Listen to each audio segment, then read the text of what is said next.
오늘은 두 가지 주제입니다, 여러분. 러시아의 동원령과 주유소 줄에 대해 이야기하겠습니다. 러시아는 전선에서 그다지 잘하고 있지 않습니다. 적어도 그들이 원하는 만큼 빠르게 진격하지 못하고 있고 손실도 엄청납니다. 그래서 당연히 동원령을 선포하고 싶어 하는 거죠. 푸틴은 동원령을 선포하고 싶어 하지만 믿기 어렵겠지만 그냥 갑자기 그렇게 하고 싶어 하지는 않습니다. 그는 이를 위해 선거가 필요합니다. 알아요.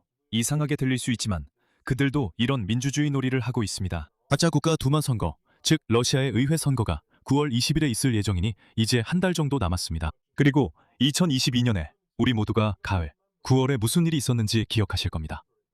동원령이었습니다. 30만 명의 남성들이 군대로 징집되었고 우리는 모두 그들이 버스에서 술에 취해 있거나 강제로 모여 있거나 비행장에서 잠을 자고 있는 장면을 봤습니다.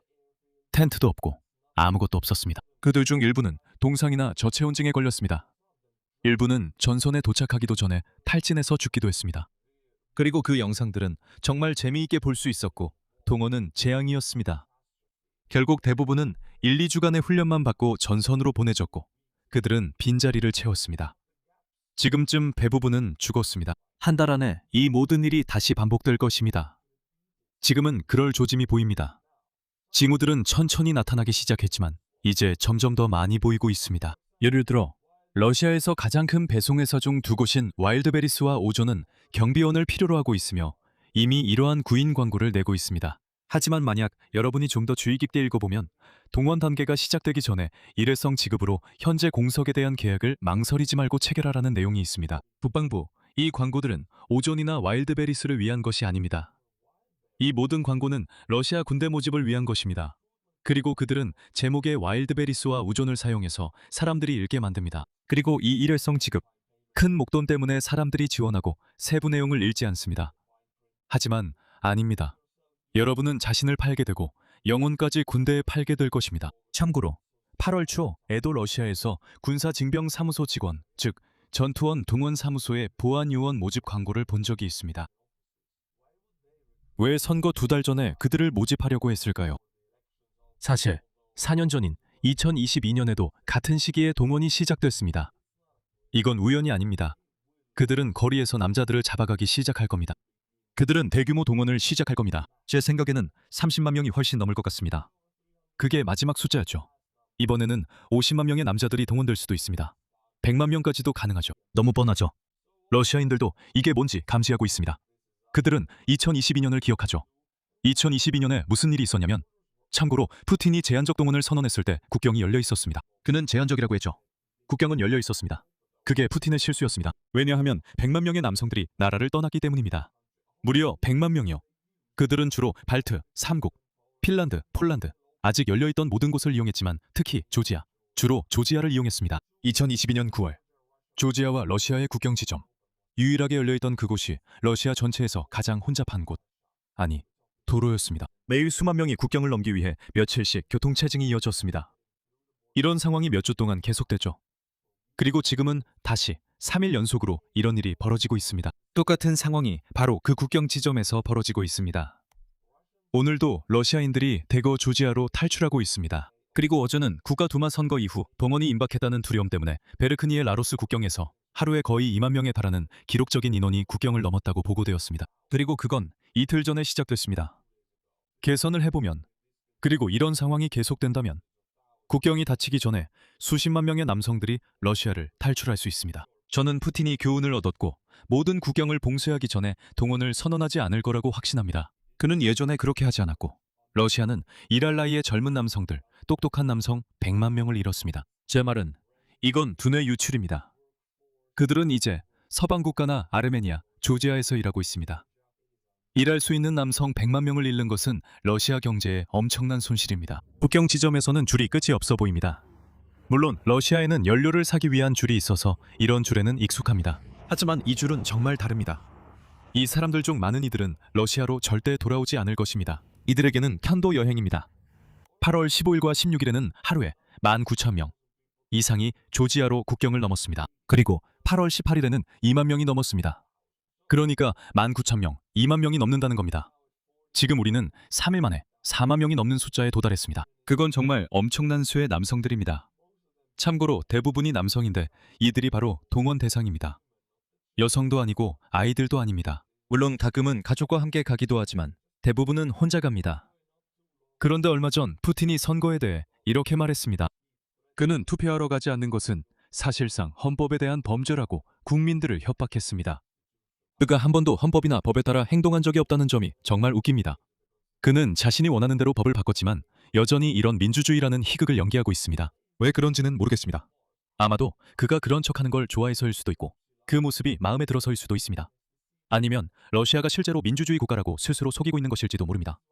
자, 이게 그가 한 말입니다. 선거에 가는 것을 두려워해서는 안 되고 항상 기본법의 틀 안에서 행동해야 합니다.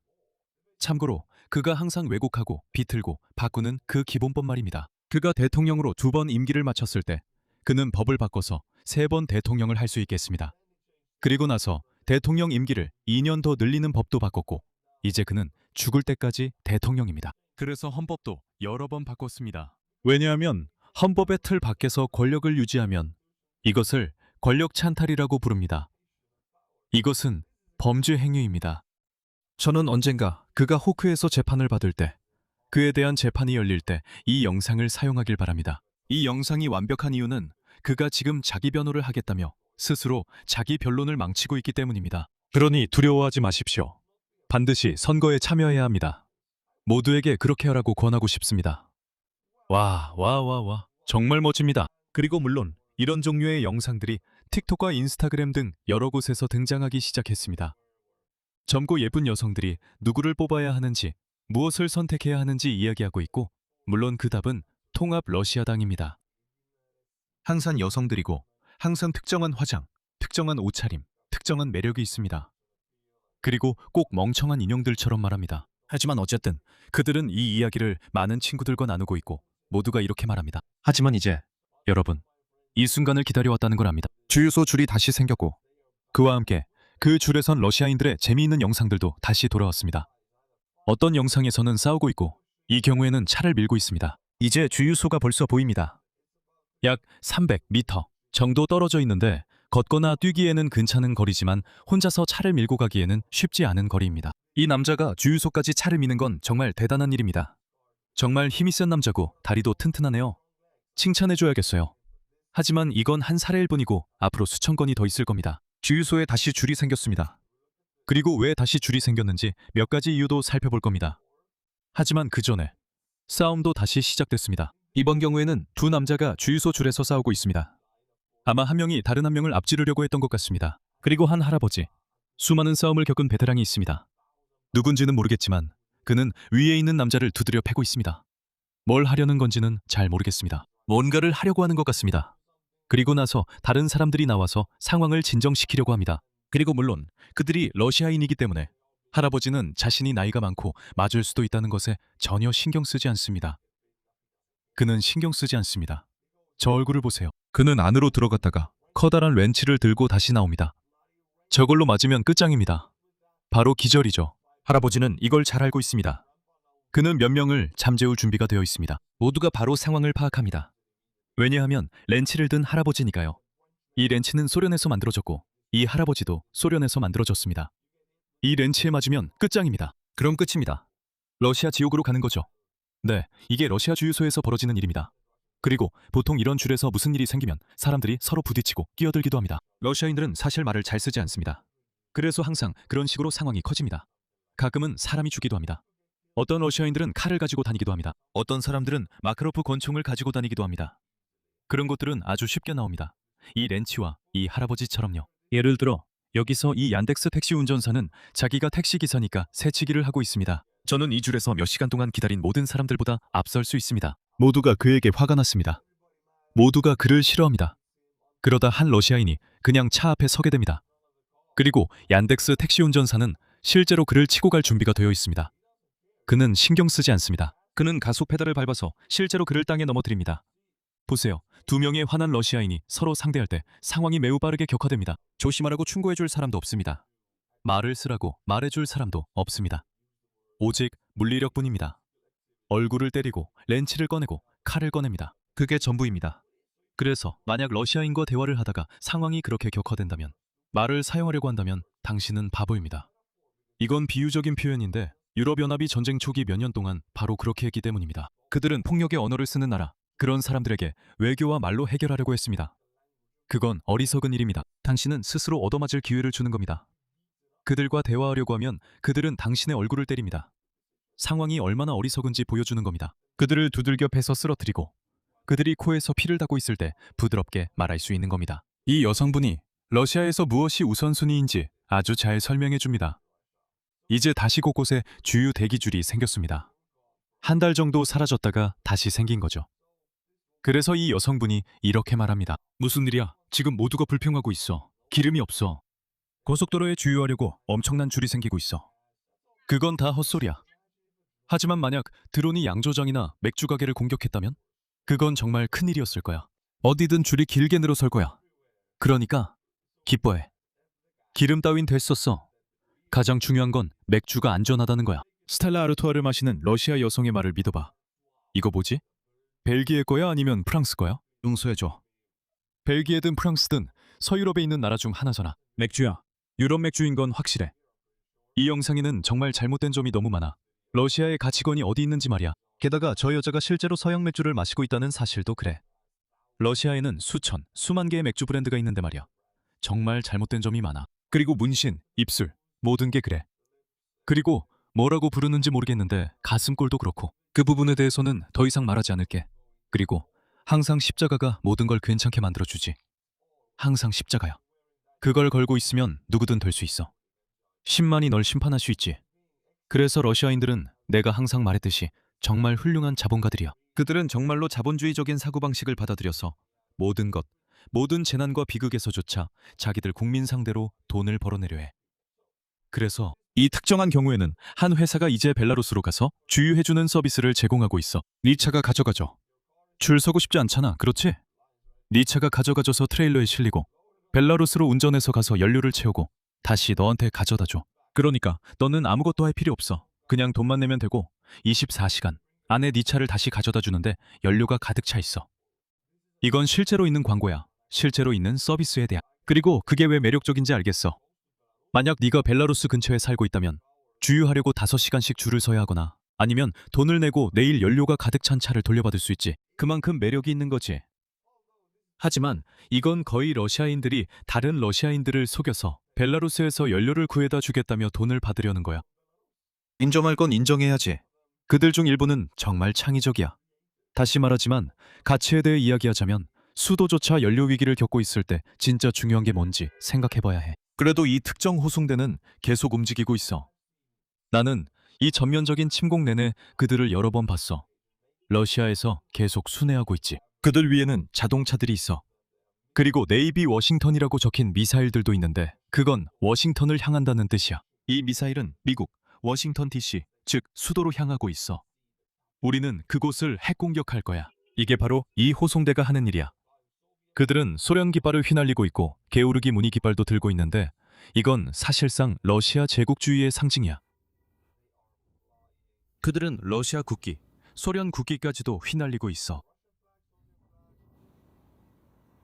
차례시대의 깃발도 있어. 그리고 내가 북한 국기도 본 것 같은데 아마도 아닐 수도 있고. 그리고 미국 국기는 물론 여기 아래 하수구에 있어서 더럽혀지고 있어. 그리고 보면 모두가 알 수 있듯이 미국 국기가 모욕당하고 있다는 걸 모두가 볼 수 있어. 모두가 거의 이 국기를 여기 아래에 두고 있어. 지금 그들이 연료에 대해 하고 있는 게 바로 이런 거야. 그래서 이게 실제 휘발유보다 그들에게 더 중요해. 이런 광대극을 벌이려고 연료줄에 서는 것도 마다하지 않아. 이제 내가 연료를 사기 위한 줄을 보여줄게. 여기는 모스크바의 류블리나 구역이야. 류블린 거리, 로스네프트 주유소야. 봐, 그들은 유조차를 기다리고 있어. 아침 일찍이야. 그래서 이 사람들은 밤새 여기 주차해놓고 아침 일찍 유조차가 도착하면 제일 먼저 기름을 넣으려고 하는 거지. 이상하지? 왜냐하면 유조차가 주유소에 기름을 채워주면 사람들이 자기 차에 기름을 넣을 수 있잖아. 그래서 이 사람들은 주유소에 기름이 채워질 때까지 기다리는 거야. 차들은 아직 여기 있어. 하지만 그게 중요한 게 아니야. 중요한 건 이 사람이 들어가는 슈퍼마켓이야. 그게 바로 연료 부족이 어떤 영향을 미치는지 직접 보여주거든. 줄이 있겠지. 맞아. 줄이 생길 거야. 그런데 가게 안을 봐봐.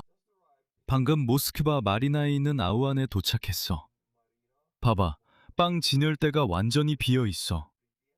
평소에는 신선한 과일과 채소가 진열되어 있는 곳이야. 한번 봐봐. 칩 상자밖에 없어. 이건 레이즈 칩이야. 레이스는 러시아에 있어. 안타깝게도 수십, 심지어 수백 개의 서방 기업들이 아직도 러시아에 남아 있어. 그래, 레이즈 칩이야. 신선한 과일은 없어. 그들은 신선한 과일조차도 배달할 수 없었어. 왜냐하면 빵, 과일, 유제품 같은 것들은 모두 유통기한이 있잖아. 만들어지자마자 시간이 흐르기 시작하고, 그래서 바로 운전해서 배달하는 사람들이 필요해. 이런 제품들은 시간이 정말 중요해. 기름값이 엄청 비싸거나 기름이 없으면 이런 제품들을 오래 놔둘 수가 없어. 금방 상해버리니까 아예 배달을 할 수가 없는 거야. 3일 뒤에 배달할 수는 없어. 지금 하지 않으면 영원히 못하는 거야. 그래서 신선한 과일도 없고 빵도 없는 거지. 아마 우유 제품도 마찬가지일 거야. 이게 바로 첫 번째 직접적인 영향이야. 그리고 이런 영향들이 더 많아. 이건 그중 하나일 뿐이야. 연료 부족이 생기면 전체 경제가 죽어가는 거야. 특정 연료 회사나 주유소 하나가 끔찍한 짓을 한 거지. 그 사람들이 말하길 가격 표시판에 가격이 다 적혀 있다고 해. 뭐라고 부르는지 잘 모르겠네. 카스프롬 주유소야. 가격 게시판? 이걸 뭐라고 부르지? 거기엔 가격이 다 표시돼 있어. 그래서 사람들이 휘발유랑 디젤을 보고 줄을 서서 기다리는 거지. 모두가 줄을 서서 기다리고 있어. 그런데 사실 로이스네프트 주유소는 완전히 비어 있어. 아무것도 없어. 그래서 사람들이 줄을 서서 모두가 주유건을 꽂으려고 하는데 아무것도 없어. 아무것도 안 나와. 모두 그냥 가버려. 수천 대의 차들이 하나씩 와서 시도해보지만 비어 있어. 그리고 다른 사람들이 있으니까 줄을 서서 기다려. 그러니까 여기엔 분명히 휘발유가 있을 거라고 생각하는 거지. 그리고 모두가 똑같은 생각을 하는 거야. 사람들을 5시간씩 줄 서서 기다리게 하면서 아무것도 못 얻게 만드는 건 정말 악랄한 일이야. 정말 나빠. 그런데 이 휘발유는 도대체 어디 있는 거지? 알다시피 정부는 카자흐스탄과 인도에서 휘발유를 수입해서 문제를 완화하려고 했어. 인도산 휘발유에 대해서는 우리도 알지. 인도산 휘발유는 무르만스크 항구에 묶여 있고 톤당 15만 루블이라는 가격 때문에 주유소나 도매 시장에 도달하지 못하고 있어. 이 가격은 거래소 가격인 77,600루블의 2배야. 지자 당국은 국내 가격에 판매할 것을 요구하지만 수입업자들은 한 달에 걸친 운송과 유조선 간의 환적을 이유로 들고 있어. 맞아. 북쪽에 있는 무르만스크에서 인도까지 그 거리를 생각하면 휘발유를 운송하는 건 정말 미친 여정이야. 거의 가치가 없을 정도지. 하지만 그들은 정말 필요했기 때문에 그렇게 했어. 그래서 러시아가 한 일은 유조선을 통해 인도에 석유를 판매한 거야. 그 유조선들도 한 달이나 걸리는 미친 경로를 따라가고 다시 인도 정유소에서 엄청 비싼 휘발유를 사와서 또 배에 실어서 한 달이 걸려 돌아오는 거야. 그래서 이 순환 구조는 정말 길고 정말 비싸고 정말 비효율적이야. 그리고 여전히 시장에 도달하지 못해. 왜냐하면 가격에 합의하지 못하기 때문이야. 7월 29일 이후로 거래소에서 한 번도 거래된 적이 없어. 비교를 위해 말하자면 러시아산 AI92는 톤당 140에서 42,000루블이야. 그러니까 이건, 내 말은 만약 이게 코미디였다면 정말 웃겼을 거야. 나중에 영화로 만든다면 이건 러시아에게 안 좋은 일이 일어나는 거지. 우크라이나가 정유소를 공격하긴 했지만 나머지는 러시아 스스로 자초한 일이야. 그러니까 그들이 워낙 자본주의자라서 여정이 너무 길어서 가격에 합의조차 못하고 있는 거지. 지금 나라 전체가 연료 부족에 시달리고 있는데 수입업자들은 휘발유를 풀지 않고 있어. 국내 가격이 고정되어 있어서 그 가격으로는 수입을 할 수 없고 수입업자들은 이익을 원하기 때문이야. 더 웃긴 농담을 쓸 수도 없겠네.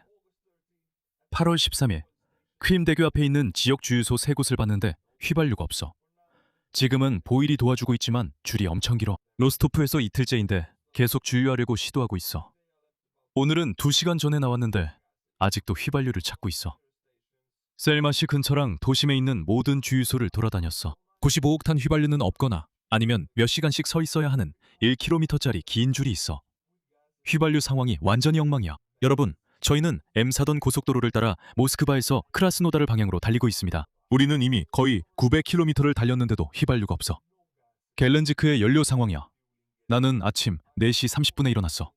젠장, 4시 30분이야. 세수하고 주유소에 갔어. 5시에는 거기 도착했지. 지금은 6시 4분이야. 노보로시스크 가는 길에 있는 가즈프롬에서 완전히 주유했어. 갤렌지크로 가는 길이야. 줄 좀 봐. 휘발유를 원해? 그럼 아침 4시에 일어나는 게 좋을 거야. 다 괜찮을 줄 알았는데 휘발유 상황이 점점 걱정되기 시작해. 아파지아에는 교통체증이 정말 심하고 휘발유도 거의 없어. 그리고 우리는 지금 모스크바에서 벨라루스 국경 근처로 가는 게 아니라 아파지아, 그러니까 거의 조지아 국경 근처로 가고 있어. 우리는 러시아 서부, 북부와 남부 전역을 다니고 있어. 현지 주민들은 주유소에서 8시간씩 줄을 서 있어. 앞으로 어떻게 될까? 소치에는 휘발유가 전혀 없다고 해. 로스토프 지역에도 휘발유가 없어. 우리가 여기로 운전해 올 때도 이미 다 떨어졌었어. 어떻게든 이 휘발유 구해서 집에 가기라는 퀘스트를 해내야 할 것 같아. 이게 정말 러시아식 시각이야. 러시아인의 경험이지. 휘발유 구해서 집에 가기. 죽지 않기. 모스크바에서 다시 연료 문제가 크게 시작된 것 같은 느낌이야. 모두가 계속해서 다시라고 말하는데. 왜냐하면 한 달 동안은 아주 빠르고 비싼 가격에 팔 의향이 있는 나라에서 수입해서 문제를 완화시켰거든. 하지만 이건 피나는 상처에 대형 밴드를 붙인 것에 불과해. 너희 석유 정제 산업은 망가졌어. 정유소의 30%가 불타버렸지. 이건 그런 나라에겐 엄청나게 큰 비율이야. 그래서 그들은 이만큼의 휘발유를 수입할 수 없어. 한 달 동안만 가능하지. 휘발유를 파는 나라가 휘발유가 떨어지든지 아니면 러시아가 돈이 떨어지든지 둘 중 하나야. 이걸로 문제가 해결되진 않을 거야. 이렇게 긴 줄이 있는 로스네프트 주유소는 이번이 처음이 아니고 가스프롬에도 줄이 있어. 전반적으로 이 모든 상황이 다시 아주 안 좋은 조짐이야. 마이스카 주유소에서 교통체증이 발생했어. 그리고 이 영상은 계속 이어져. 러시아 전역에서 이런 모습을 볼 수 있어. 중앙 러시아에서는 그렇게 심하지 않을 수도 있고 아주 외진 오지에서는 아닐 수도 있지만 확실히 러시아 서부 지역은 완전히 망했어. 이렇게 좋은 소식과 함께 오늘 영상을 마치겠습니다. 여러분, 저는 매주 월요일, 수요일, 금요일에 다시 찾아올게요. 그러니까 다음 영상까지 채널 구독 꼭 해주시고 꼭 다시 찾아와 주세요. 그럼 안녕히 계세요.